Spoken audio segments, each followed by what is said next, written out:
I thought I was at the finish line, but I was just surprised with another lap to take. What do you do when you finally made it close enough to touch the thing you've been waiting for? And then you have to wait again. That's where I am right now. And I'm going to be honest with you, waiting can hurt. Welcome back to the graduation series. We've talked about starting behind, we've talked about sacrifice, and now I want to talk about what happens when you're doing the work for years and you think you're at the finish line, only to discover there's another lap. And so I'm going to read to you the story behind this in chapter 6 of my book, Graduation. It is called Wait Well. So I start off in quotes. I thought I was at the finish line, but I was surprised with another lap to take. Fall semester is hanging in the balance. But before I tell you where things stand now, I need to go back to the summer.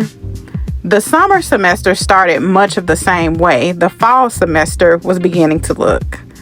For the last 2 semesters, I had registered for the classes I needed with the hope that somehow, before summer began, the funding would come through. I knew I needed the classes. I knew I was close. I had done my part by registering. I just didn't know how the financial piece would come together. The summer came, and it didn't go the way I hoped. My classes were dropped. At first, I tried to put it into perspective. It was summer. There are fewer opportunities to take classes during the summer anyway. Maybe it wasn't as consequential as it would have been during a regular semester. So I quickly got over it. And then also, side note, I have been saying I am tired, and I was kind of happy to be off this summer, okay? So let me get back to reading. I told myself I would just pick back up in the fall. Surely I wouldn't be dealing with the same dilemma again. Surely by fall, things would work out. But I was wrong. The same situation was waiting for me. And that is where waiting can begin to hurt. It's one thing to wait when you believe the answer is right around the corner. It's another thing to wait when you've already waited and then find yourself having to wait more. I thought I was at the finish line. I had applied for graduation. I had made it through years of school. I was down to my final few credits. I could finally see the end. But instead of crossing the finish line, I was surprised with another lap to take. That is hard. I don't want to minimize that. There are moments when waiting simply hurts. There are moments when I am tired of being patient. There are moments when I want the answer to be different. I want to graduate. I want to finish what I started. I want to experience the completion of something that has taken so much of my life. And I don't think there is anything wrong with wanting that. Waiting well does not mean pretending that you don't care about the outcome. It doesn't mean that disappointment doesn't hurt. It doesn't mean you stop wanting what you've been working toward. It means learning how to hold your desire and your trust at the same time. You can be disappointed and still have faith. You can be tired and still trust. You can want a certain outcome and still surrender the timeline. Those truths are becoming real to me in this season. As I look at my current financial situation, I admit that it hurts. I don't want to pretend otherwise, but I also don't want my disappointment to become the thing that controls me. I have learned enough about God to know that I don't have to understand His timing in order to trust Him. There is a difference between God saying no and God saying not yet. And sometimes I believe we mistake not yet for no, simply because we are tired of waiting. We see the delay and assume the promise has been canceled. We see the closed door and assume the opportunity is gone. We see the unfinished thing and assume we will never finish. But God's understanding is greater than ours. He sees what we cannot see. He knows what we do not know. And if I believe that, then I have to make room for the possibility that this delay has meaning, even if I can't see it yet. This is where the practices I talked about in the previous chapter become important. When plans fall through, I have a choice. I can spiral, or I can return to what I know. I can allow uncertainty to consume me, or I can choose hope. I can allow disappointment to convince me that nothing is working, or I can continue taking faithful steps of obedience. I can focus entirely on what has not happened, or I can remain present in the season I'm actually living. Waiting requires a choice. And sometimes that choice has to be made again and again. That is why I call it waiting well. Waiting well isn't about being passive. It isn't about liking the wait. It isn't about pretending that the delay doesn't matter. It is about deciding that the waiting season will not be wasted. There is something happening in us while we wait.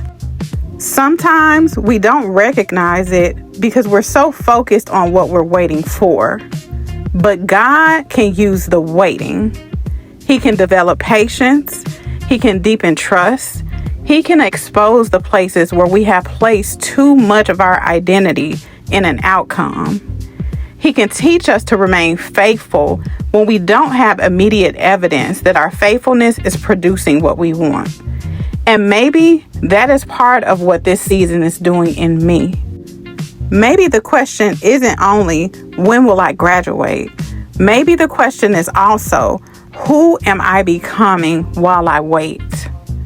Count it all joy, my brothers, when you meet trials of various kinds, for you know that the testing of your faith produces steadfastness. And that's James, 1st chapter, 2 and 3.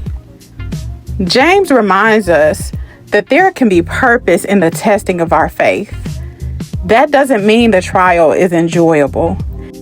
It means it can produce something. And I believe that that's what I want to remember when I'm tempted to rush through this season.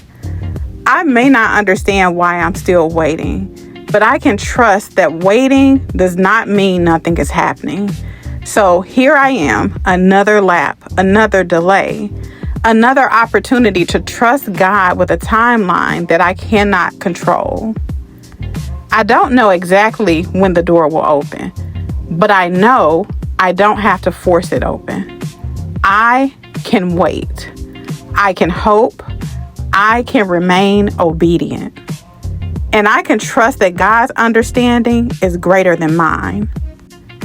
I thought I was at the finish line, but I was just surprised with another lap to take. So I'll take the lap and I'll wait well. And so here's a reflect and respond question.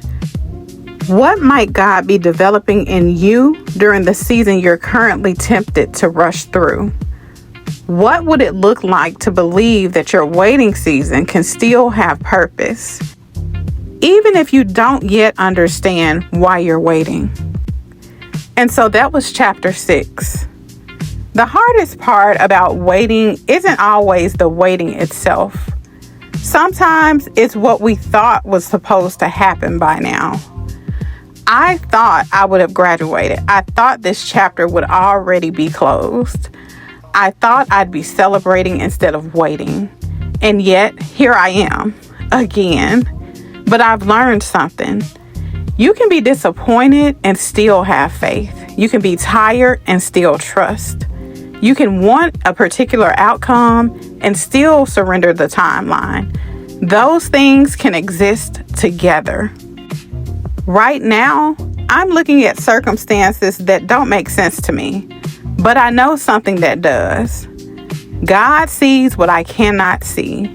And because I believe that, I don't have to figure everything out today. I just have to be faithful today. James chapter 1 verses 2 and 4 tells us that the testing of our faith produces steadfastness. That's uncomfortable because we usually want God to change the circumstance. But sometimes God is doing something in us through the circumstance. Maybe you're waiting right now, and maybe you've been waiting longer than you've expected.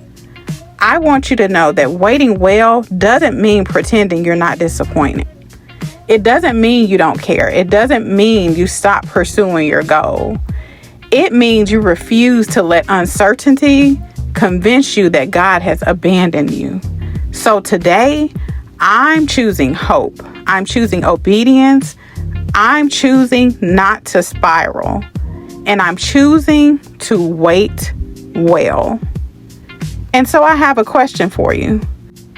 What might God be developing in you during the season you're currently tempted to rush through? Sit with that. Maybe the season isn't about what you're waiting for. Maybe it's also about who you're becoming while you wait. And so I hope you enjoyed this episode. The next episode is going to be our final one. And I'm going to tell you something I didn't expect to learn from this waiting season. Maybe the book was never supposed to be written from the finish line. I'll see you in the next episode. Like, share, and subscribe.